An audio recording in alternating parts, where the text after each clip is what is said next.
Então, desse ponto de vista, eu diria, o conceito, a ideia de legitimidade se recupera na relação, na conexão, na ligação com as formas de participação. É a questão de saber se regimes que têm pouca legitimidade ou regimes que têm pouco reconhecimento, regimes democráticos, evidentemente, que têm pouca aceitação, podem ser definidos, podem ser inscritos na classificação de regimes democráticos. Há uma controvérsia sobre o conceito de legitimidade.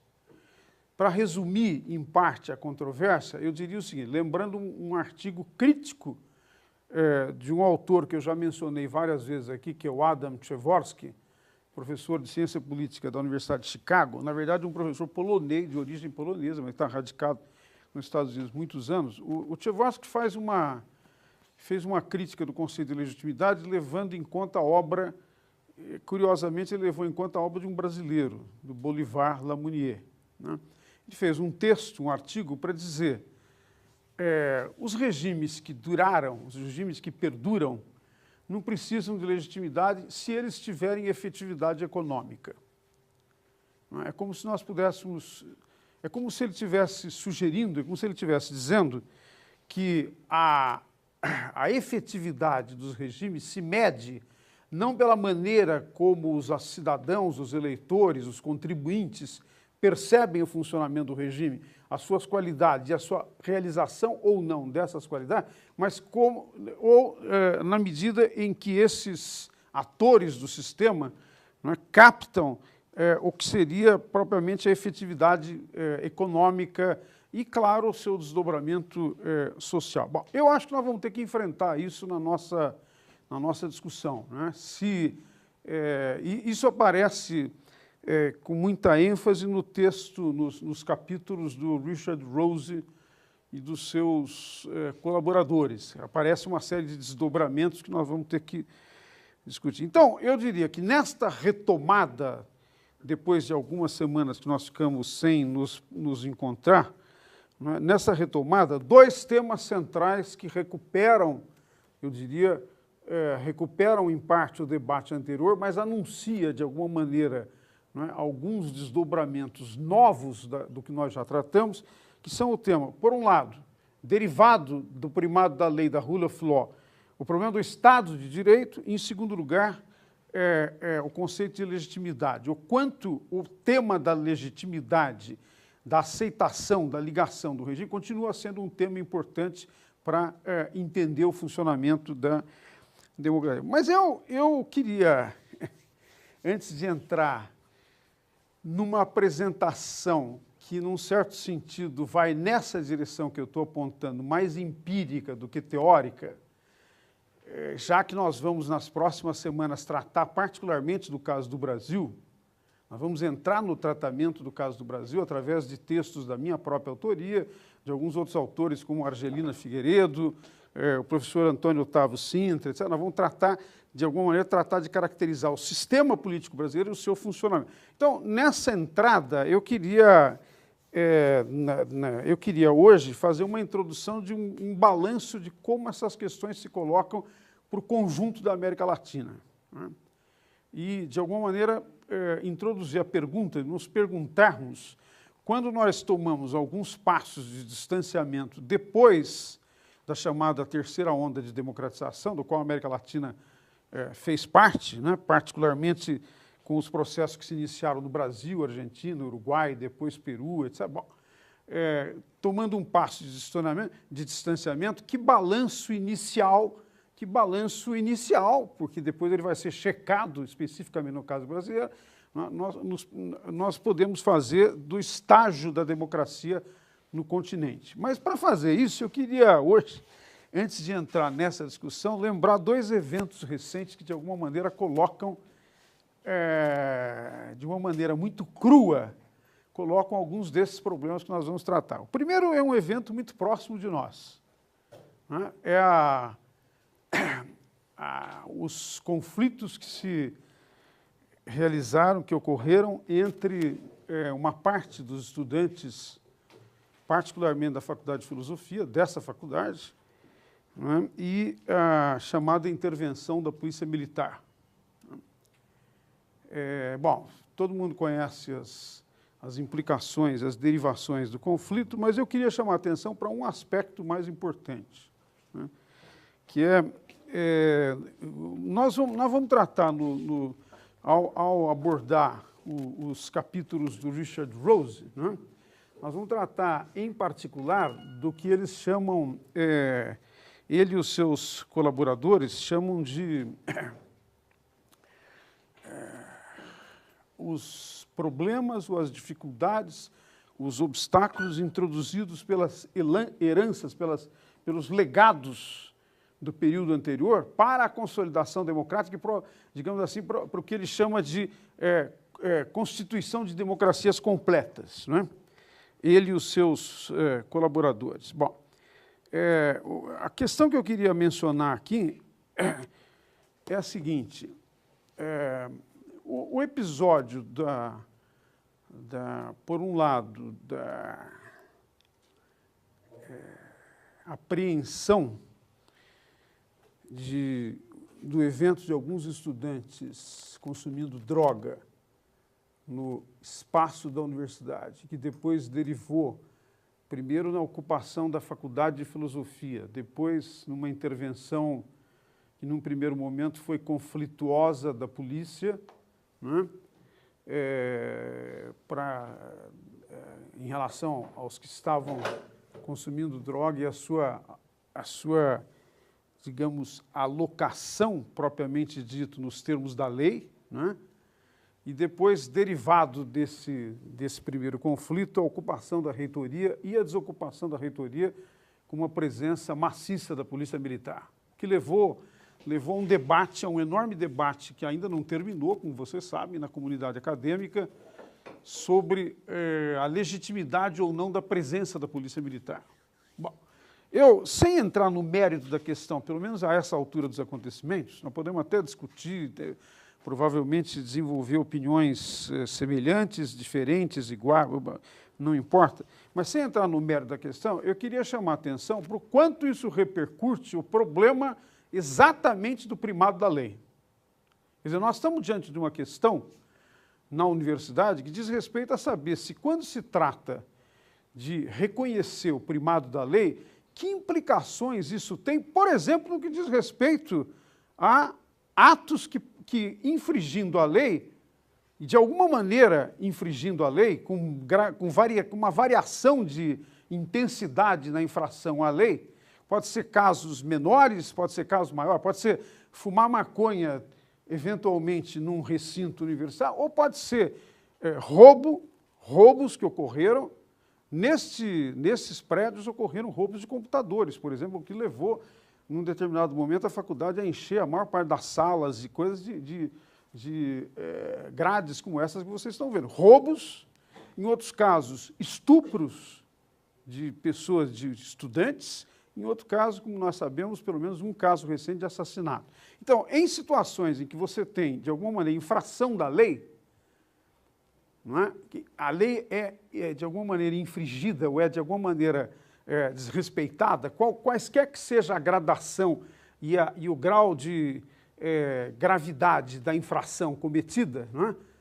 Uma vez que há infração, como é que se coloca o problema digamos, da normatização do enfrentamento do conflito suscitado por essa infração da lei?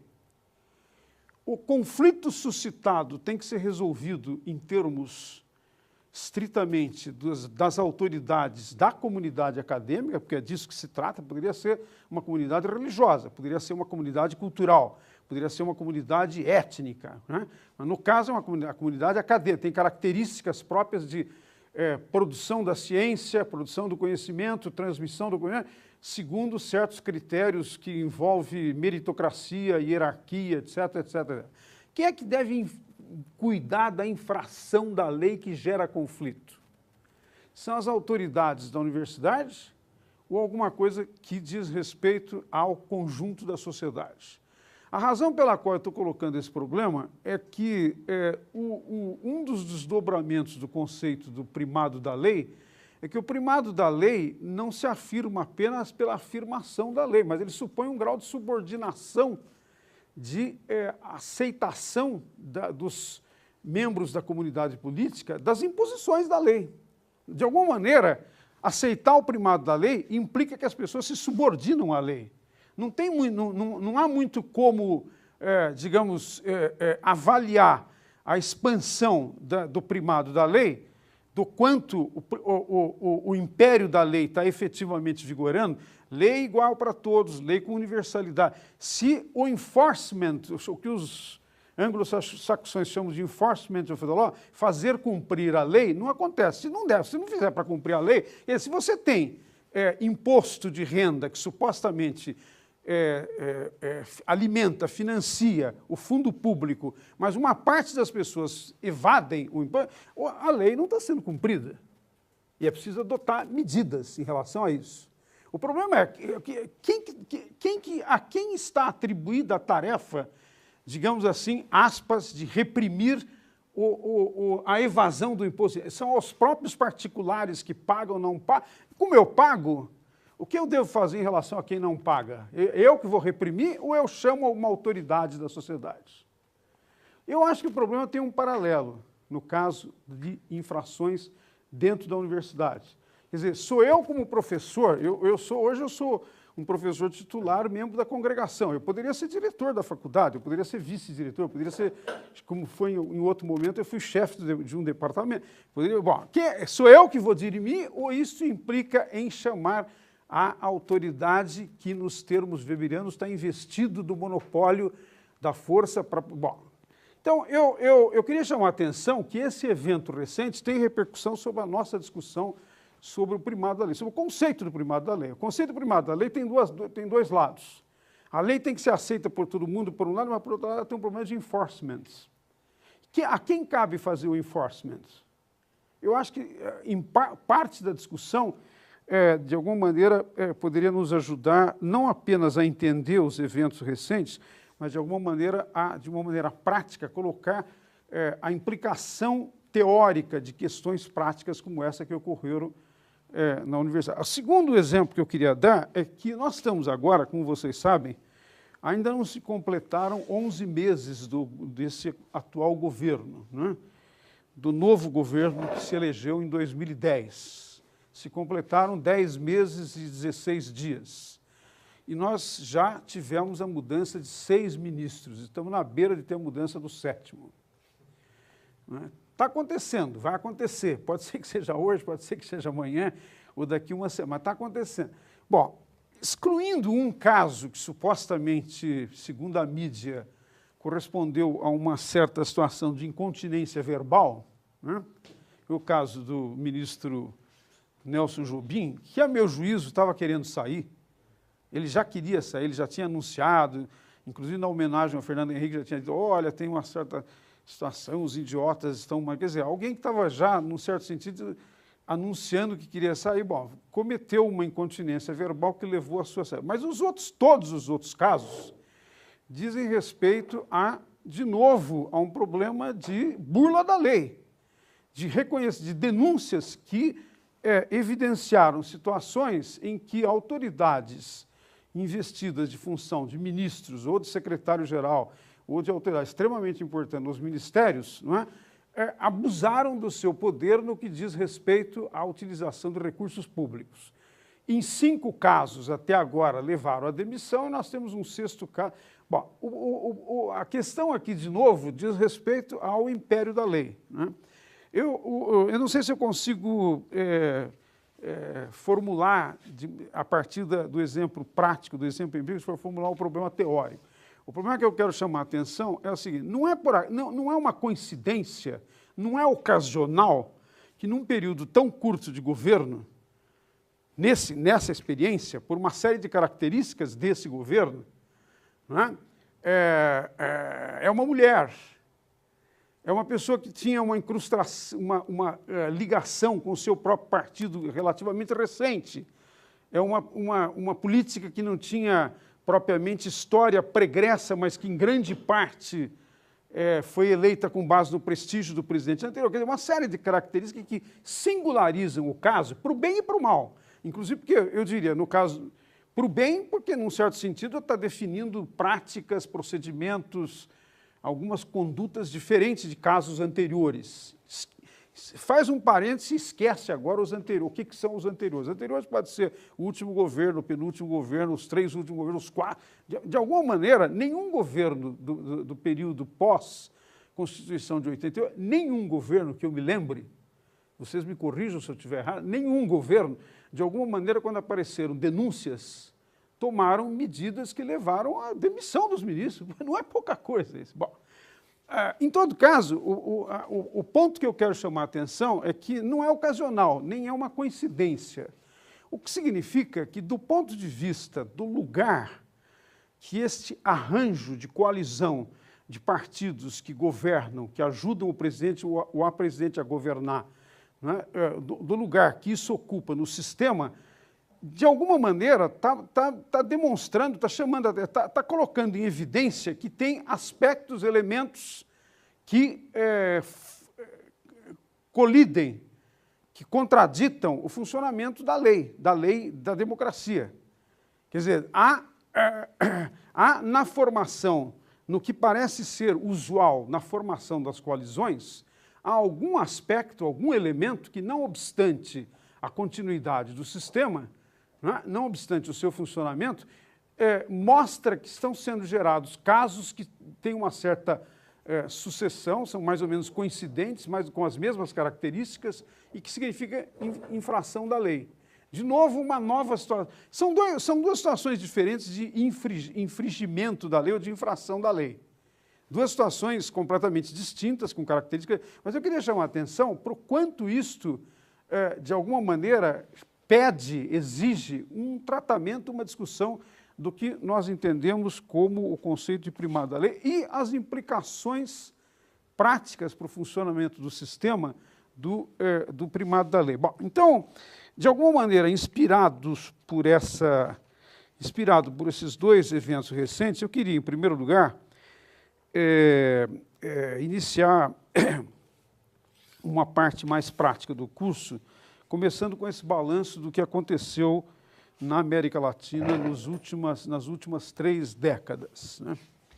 Eu começaria dizendo o seguinte, eu começaria com uma afirmação de que nas últimas 3 décadas, quer dizer, esta década iniciada, a década iniciada em 2000, a década de 90 e a década de meados dos 80, e esta década até a sua metade, nós estamos em 2011, 2012, né? Nessas últimas 3 décadas, aproximadamente cerca de 30 anos, eu acho que é possível caracterizar que emergiu um novo panorama na América Latina. Né? Esse novo panorama poderia ser caracterizado. Primeiro, nós tivemos, a partir dos anos 70 e 80, o fim das ditaduras militares. E junto com o fim das ditaduras militares, o fim das ditaduras unipessoais, como no caso do Stroessner no Paraguai, não é? E já tinha acontecido em Honduras e Guatemala, já tinha acontecido antes. Né? Segundo, nós tivemos a emergência do que alguns autores que nós tratamos aqui no curso anterior chamaram de democracias eleitorais. Quer dizer, para o bem ou para o mal, o fim das ditaduras significou a substituição por regimes que estão em grande parte baseados, implantados nas instituições que asseguram eleições periódicas com um grau diferenciado de controle da intervenção de governos e das forças no funcionamento das eleições, não é? Mas eleições que, de alguma maneira, têm propiciado, eu diria, uma relativa alternância no poder nos vários países do continente. Né? Em terceiro lugar, aqui eu sei que é uma coisa mais controversa, talvez não haja tanto acordo entre nós sobre isso, mas eu prefiro anunciar e depois ouvir a contestação de vocês, se for o caso. eu diria que houve uma conversão, tanto da esquerda como da direita, no sentido da democracia. Eu diria, uma das características desse novo panorama, não é, é que a esquerda, parte da esquerda, foi progressivamente abandonando as teses da luta armada para a conquista do poder e foi, de alguma maneira, progressivamente se aproximando da tese da conquista do poder através dos mecanismos eleitorais. Mas é engraçado, porque com maiores ou com menores graus de intensidade, isso ocorreu também no caso da direita. As direitas diferenciadas na América Latina, num certo sentido, abandonaram a prática usual de bater na porta dos quartéis ou de se aglutinar com forças militares ou paramilitares para ocupar. Bom, tem uma outra exceção, mas na maior parte dos casos foi isso que aconteceu. Bom, tem duas exceções óbvias que vocês poderiam me lembrar ou eventualmente concordar ou não. A primeira exceção óbvia é Cuba, né? Cuba não adotou o procedimento de mudar governos por eleições, qualquer que seja a característica das eleições. A mudança de governo ou a legitimidade de governo, no caso de Cuba, segue sendo aquela definida pela direção do Partido Comunista Cubano. A segunda exceção, eu fiz essas notas para algumas exposições que eu tinha feito alguns meses atrás. Tem um aspecto da minha nota que está perdendo atualidade, que é o meu segundo exemplo, né, que é a Colômbia. Pedaços inteiros da Colômbia, até recentemente, andaram ocupados pelas forças da guerrilha articulada com o narcotráfico. Agora parece que a guerrilha está perdendo força, mas é muito recente, não dá ainda para dizer que acabou o fenômeno. Mas, em todo caso, Cuba e Colômbia são duas exceções nesse quadro em que você tem conversão à esquerda, conversão à direita, no sentido da democracia eleitoral, né? Talvez vocês pudessem dizer que tem uma quarta característica, uma quarta e uma quinta característica, né? A quarta é que nas eleições dos últimos 15 anos, houve um avanço das forças de esquerda na maior parte dos governos. Quer dizer, o Chile teve uma reversão recente, não é? A combinação entre socialistas e democratas acabou redundando agora na eleição de um governo mais conservador. Alguns outros países, poucos, né? Mas na maior parte dos casos está predominando uma tendência da eleição de... E eu diria, aqui acompanhando dois autores que eu vou citar mais para frente, que estão discutidos nesse livro que acabou de ser lançado em Brasília, aliás, junto com o livro que eu organizei sobre o desempenho do Congresso Nacional. Um lançamento organizado pelo professor Lúcio Renaud. Ele lançou esse livro dele, Legitimidade e Qualidade da Democracia no Brasil. Tem tudo a ver com a nossa discussão, mas ele faz nos primeiros capítulos uma discussão das contribuições do Mitchell Sellinson em torno dos resultados de pesquisa do Latin American Public Research, o LAPOP, né? E num aspecto ele apresenta uma divergência, que eu acho que vai ser objeto também da nossa discussão. O Sellinson e alguns associados tendem a dizer essas quatro características que eu listei antes, né? Fim da ditadura, emergência das democracias eleitorais, conversão da esquerda e da direita no sentido do projeto democrático e um avanço das forças de esquerda. O Sellinson e alguns colaboradores dizem, bom, isso está indicando que o continente entrou numa nova fase de estabilidade política. Tem mais estabilidade do que teve antes. Tá bom. Ele diz, essa é uma categoria extremamente importante para entender o fenômeno da legitimidade, inclusive, quando você tem mais estabilidade. Bom, o Lúcio Renaud, e nisso eu acompanho a análise dele, levanta uma dúvida sobre isso. Por quê? Porque se é verdade essas quatro características, se são reais do ponto de vista empírico, essas quatro características que eu mencionei antes, também é verdade o seguinte, há uma parte da região latino-americana que, ao invés de estabilidade, nós estamos tendo regimes democráticos eleitorais com alta instabilidade política. Venezuela, Bolívia, Equador, Peru menos, né? E eu já qualifico conceitualmente em que sentido eu acho que tem instabilidade. No caso da Venezuela, a oposição foi praticamente suprimida. Não tem mais oposição na Venezuela.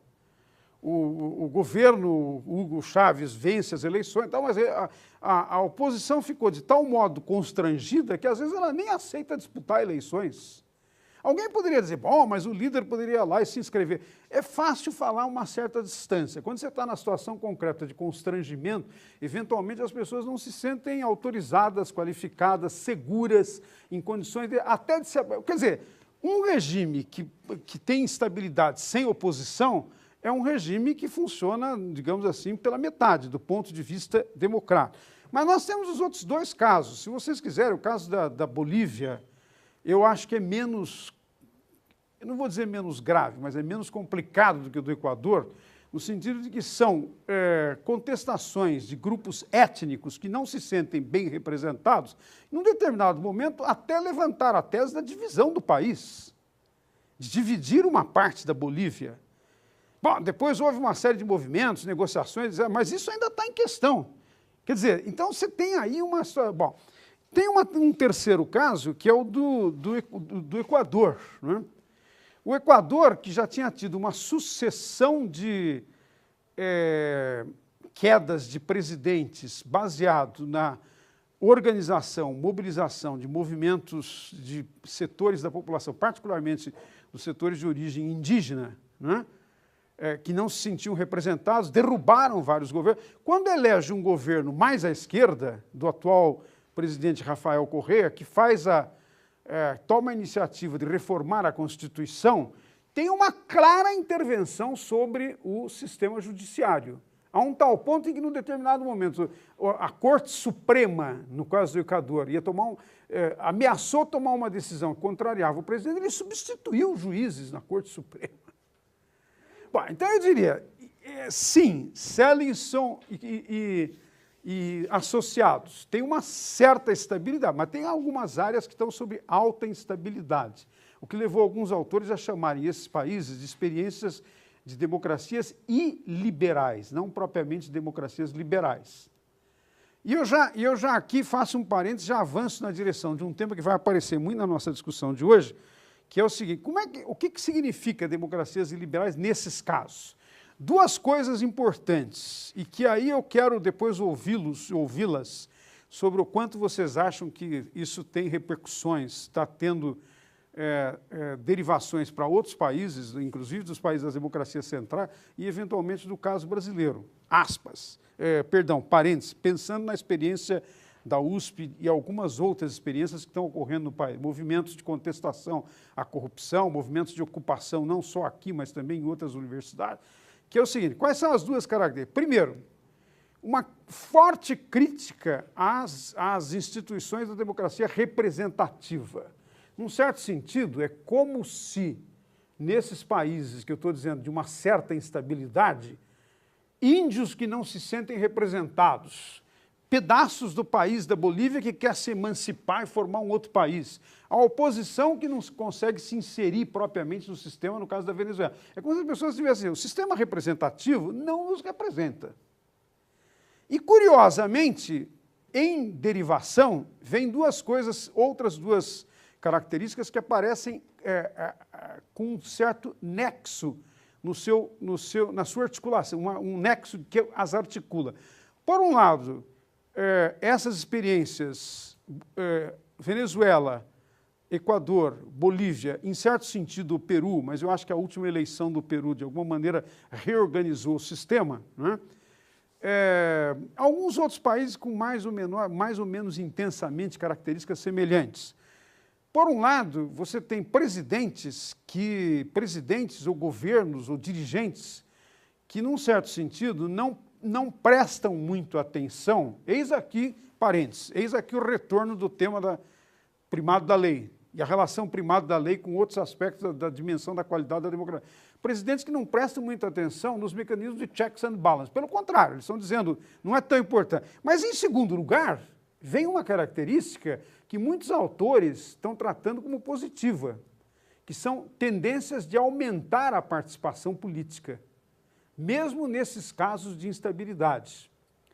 Bom, a razão pela qual eu estou chamando a atenção para isso é porque eu acho que nós temos um problema aqui de classificação, nós temos um problema de definição conceitual. É preciso pensar um pouco mais como é que nós vamos classificar esses casos. Ou seja, eu estou dizendo, sim, é verdade que nós temos nas últimas 3 décadas na América Latina, nós temos um panorama novo, mas o panorama não é tão otimista quanto o fim da ditadura, democracias eleitorais, conversão da esquerda e da direita ao centro, etc. e tal, poderia indicar. Tem alguns problemas. O problema mais importante diz respeito a esses casos em que, mais do que estabilidade, você tem uma relativa instabilidade. Mas uma instabilidade com elementos contraditórios, porque tem instabilidade, tem dificuldade de funcionar as instituições de representação, mas, ao mesmo tempo, tem um impulso de mais participação. O que significa isso?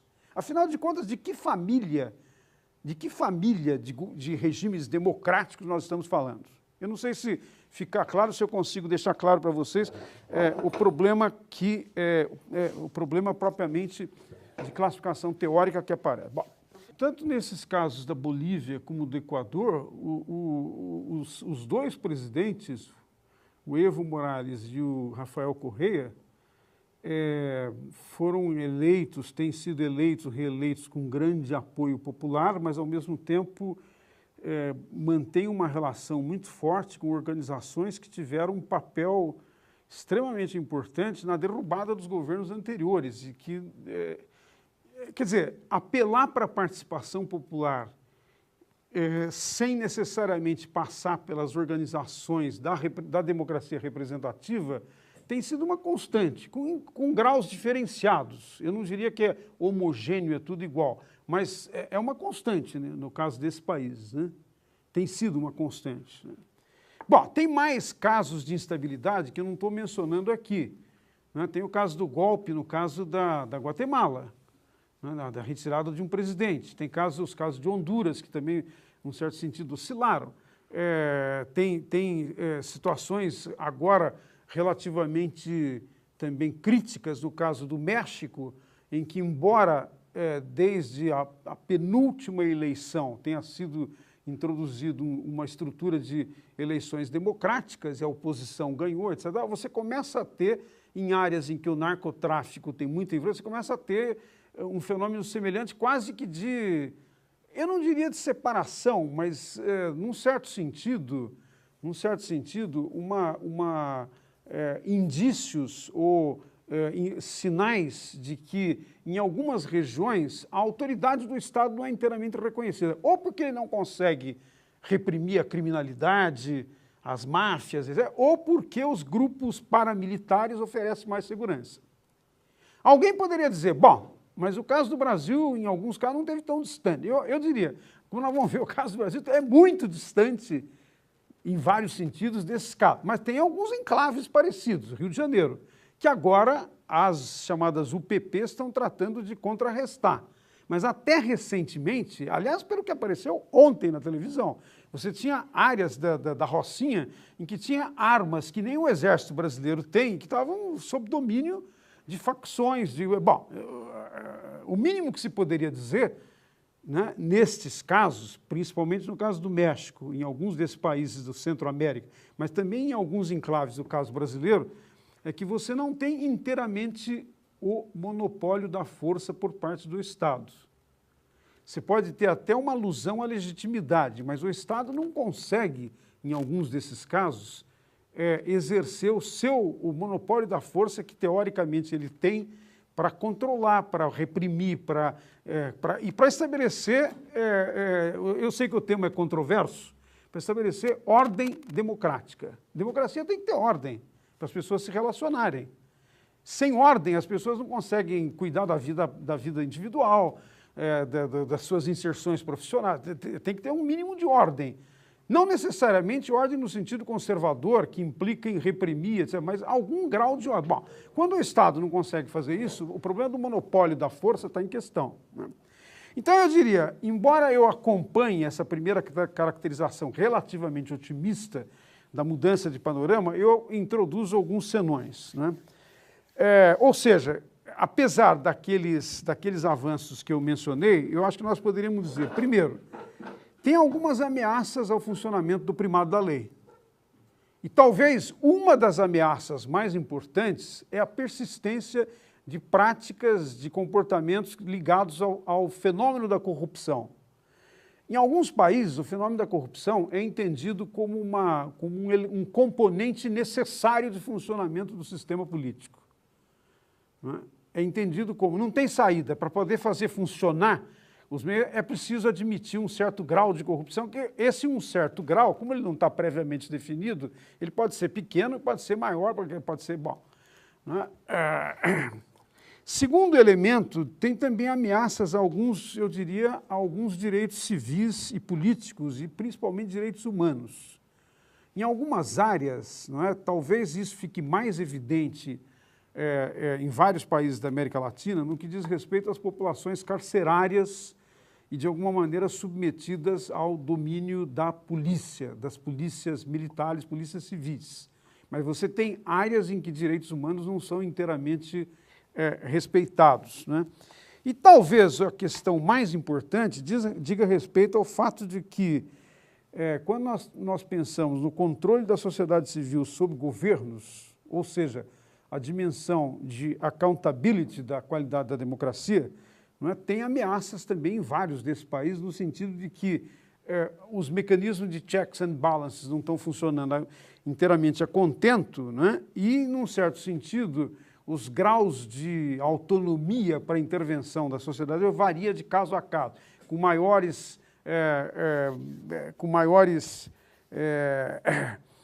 características de autonomia e organização em alguns países do que em outros. Isso é uma coisa que, por exemplo, se nós aceitarmos que as classificações da Freedom House servem para introduzir alguma medida dessa diferenciação entre países, quer dizer, qual classificação?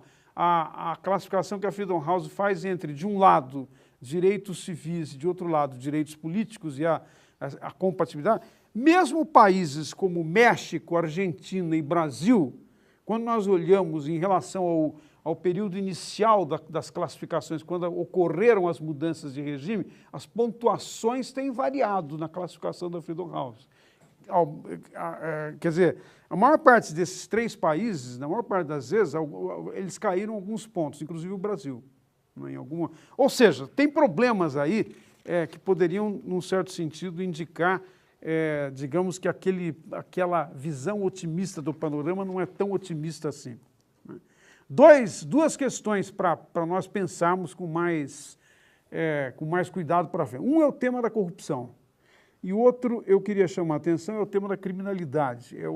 O fato de que os índices de criminalidade em vários países da América Latina, inclusive no Brasil, são muito altos ainda quando comparados com países onde você tem democracia relativamente estabilizada, relativamente estável e tem graus de controle maior da sociedade civil. Bom, o problema aqui é o seguinte, criminalidade, evidentemente, atenta contra a vida. Criminalidade atenta contra o direito à existência e, portanto, tem uma repercussão extremamente importante para um dos princípios centrais da definição da democracia. Algumas outras características que podem ser contrapostas ou, de alguma maneira, são argumentos que chamam a atenção para efeitos que, num certo sentido, reequilibrariam um pouco aquele primeiro panorama mais otimista. Há, em alguns casos, um claro esforço dos governos executivos de pressionar para obter mais poder. Bom, de novo, um exemplo controverso. Em alguns casos, como o do Equador, o presidente interviu na Corte Suprema, na Corte Constitucional. Em outros casos, em um grau diferente, como o da Argentina, a presidente também interviu, embora isso foi feito com muito mais cautela, com menos, digamos, brutalidade, mas houve intervenção. Em outros casos, eu sei que é controverso, mas eu quero colocar para o debate. Suponha que eu governo, que eu sou o governante, e eu tenho recursos à disposição. Se eu pedir para uma parte dos meus recursos eu puder gastar do jeito que eu quiser, sem prestar contas, eu diria que isso é um avanço do Executivo pressionando no sentido de obter mais poder. Ou não? A DRU, que está em processo de votação, é exatamente isso. Tem poucos países no mundo, eu andei verificando isso, porque eu fiquei impressionado. Eu estava num seminário em Brasília, entre outros, com os coordenadores da Fundação Adenauer, né? Os alemães vieram me pedir uma explicação, eu não sabia como explicar a DRU. Quer dizer, claro, eu sabia como explicar o que é, qual é a proposta, mas em todos os critérios, digamos assim, de democracia se consolidar, o Executivo não entrega, o Parlamento não entrega uma parte da administração de recursos sem controle, ou um controle a posteriori. Vocês vão dizer, bom, tem controle a posteriori. Eu fiz questão de checar, nesta ida a Brasília, um elemento extremamente importante da Constituição brasileira. A Constituição brasileira estabelece que os governos executivos têm que prestar contas anualmente ao Congresso Nacional. Tem que apresentar suas contas. O que fez, como gastou, aonde gastou, que políticas foram mantidas, etc. e tal. Sabem o que aconteceu durante os 8 anos do governo Fernando Henrique Cardoso? O Congresso não examinou nenhum ano as contas do governo. Só foi examinar o conjunto das contas no último mês de dezembro do último ano de governo, em 2002. Agora, vejam, por que eu digo que isso tem um efeito sobre a discussão de controle, accountability, primado da lei? Porque suponha que alguém dissesse o seguinte, as contas estão erradas. O governo já tinha acabado. O efeito para corrigir a ação dos 8 anos anteriores não tinha mais como acontecer. Sabe o que aconteceu em relação aos 8 anos do governo Lula? No governo Fernando Henrique, nos 8 anos do governo Fernando Henrique, no último mês do último ano, todas as contas foram examinadas, aspas, pelo Congresso, o Congresso disse que examinou e aprovou. No governo Lula não tem nenhuma conta de nenhum ano aprovada até agora. Terceiro pontinho, hein? Não foram examinados, o Congresso não examinou. O Congresso simplesmente não... Porque, veja, o que são as contas? Eu estou dizendo isso para fazer uma conexão com a DRU, né? As contas correspondem à maneira como o Executivo administra aquilo que foi autorizado pelo Congresso ao, digamos assim, o procedimento em relação aos gastos do orçamento. Como os governos executivos têm uma tradição de uma coisa que não está previsto na Constituição, mas que funciona informalmente há muitos anos e ninguém contesta, nenhum governo contestou, nem de esquerda, nem de direita, ninguém, que é o chamado contingenciamento, os governos recebem o orçamento, têm o dinheiro, e embora você diga o seguinte, por exemplo, vou dar a minha experiência no Ministério da Cultura, quando eu fui gestor financeiro de uma área no Ministério... Você recebe, por hipótese, 10 milhões de reais para um programa e, nos 3 primeiros meses, o Ministério da Fazenda diz que o dinheiro foi contingenciado. Contingenciamento. O que significa que metade do recurso que foi aprovado pelo Congresso e admitido como programa fica bloqueado sem poder gastar. Tem uma série de regras para isso acontecer. As regras são tão duras que raramente acontece. O que significa que quem controla é o Ministério da Fazenda. Eu posso até entrar em detalhes disso depois, se vocês quiserem.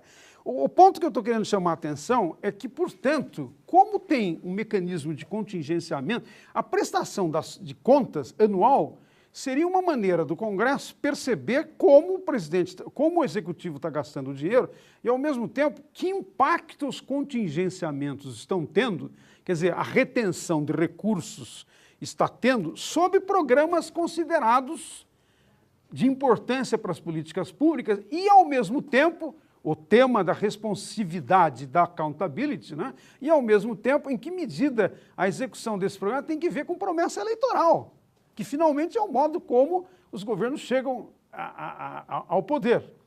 Como as prestações de contas não ocorrem, os governos fazem o que quiserem. Agora, se, além disso, você introduzir uma área... Porque, veja, nós vamos discutir isso para frente, mas na Constituição brasileira, as atribuições do Congresso a respeito do orçamento são extremamente limitadas. Quem tem a iniciativa de propor o orçamento é só o Executivo. E a área em que o Congresso pode mexer no orçamento é estritamente os percentuais que diz respeito a investimento. E a DRU incide exatamente sobre recursos de investimento. O que significa que, naquela área reduzida, aqui o parlamento pode efetivamente fazer proposições, de alguma maneira alterar, naquela área reduzida, quando você introduz 20%, que ainda mais 20%, além do contingenciamento, que poderá ser gasto sem que o governo preste contas, a não ser a posteriori, numa prática que a posteriori o Congresso não está examinando as contas, eu diria, vai na linha disso que eu chamei de a tendência dos executivos pressionarem no sentido de ter mais poder para sua ação. Bom, terceiro pontinho dessa contraposição daquele panorama mais otimista que eu mencionei antes. Embora tenha havido aquela mudança no sentido de tanto esquerda como direita migrarem para uma posição mais democrática e adotarem, quer dizer, abandonarem formas ilegais, extralegais de disputar o poder e aderirem a formas mais legais, a estrutura dos partidos, de um modo geral, é bastante débil, na maior parte dos casos, na maior parte dos países. Nós temos mais partidos nominais, no sentido de que disputam o poder com base nas suas definições, na sua liderança, mas, num certo sentido, tem pouca implicação de referência para os eleitores, né? Pouca implicação de indicar, de apresentar alternativas para os eleitores. Porque, em última análise, a importância de verificar o quanto a estrutura partidária está consolidada ou não, é porque a existência de partidos, como a definição da democracia implica, se você não tem partidos diferenciados que oferecem alternativas diferentes, os eleitores não têm como fazer escolhas. Então, num certo sentido, o problema de ter uma estrutura mais forte, mais débil, com mais nominal, mais diferente, ela incide diretamente sobre esta dimensão do funcionamento do sistema democrático. Ou seja, eu diria o seguinte, quando nós olhamos as visões macro do sistema democrático no conjunto dos países, nós temos alguns problemas, o que, num certo sentido, de um ponto de vista teórico, talvez orientasse, indicasse a necessidade de nós irmos mais fundo na análise a partir da importância que as visões micro podem nos dar sobre o funcionamento desses fenômenos. Eu estou me referindo às visões micro, não à análise de estruturas das instituições, mas ao modo como os indivíduos, ou os grupos, ou os segmentos da sociedade percebem o funcionamento do sistema. E é um pouco isso que nós vamos fazer para frente, né? Então, eu diria que em relação a essas duas visões, uma mais otimista, uma um pouco mais controversa, mais crítica, em relação talvez a gente pudesse organizar a maneira de pensar o estado da democracia no conjunto do continente a partir de um conjunto de desafios que eu listei e que eu queria apresentar para vocês, né? Eu estou me baseando em parte na literatura, nos textos do Selinson, do Mitchell Selinson, da Universidade de Vanderbilt, e textos que ele preparou, que ele elaborou juntamente com o Robert Booth, B-O-O-T-H. Os dois avançaram e, de um certo sentido, sugerem algumas dessas questões que eu estou mencionando, mas eu estou formulando os desafios que eu vou listar agora a partir de uma visão crítica do texto deles. Não se trata de uma concordância total com o texto que eles fizeram. Eu vou na medida do possível, indicar convergências ou divergências em relação a esses autores, né? O primeiro desafio, eu diria que é o seguinte, as pesquisas do Latino Barômetro, do LAPOP e as minhas próprias, não é, no Brasil, mostram que nós temos um quadro, que eu diria, um quadro que revela uma disposição de uma boa parte do público latino-americano de aceitar apoiar presidentes que, de um modo geral, presidentes ou governos ou executivos, que, de um modo geral, ignoram os mecanismos de controle dos poderes republicanos de checks and balances. Ignoram, se afastam, se distanciam. Tem uma variação de casos, é claro. Eu não estou dizendo que é tudo igual. Tem uma diversidade dos casos. Mas você tem desde casos em que o presidente intervém na Corte Suprema, até casos em que, eventualmente, o presidente não intervém, respeita, etc. Mas, por exemplo, levanta uma dúvida sobre o funcionamento das instituições de controle. Questiona, ameaça, em alguns casos, apresentar propostas de mudança constitucional que afetaria o estatuto propriamente das instituições de controle. Qualquer semelhança com casos recentes brasileiros não é mera coincidência. Vocês provavelmente se lembrarão do caso a que eu estou me referindo. Se quiserem, eu posso nominar, mas como o problema aqui não é de análise de partidos, eu prefiro não nomear, né?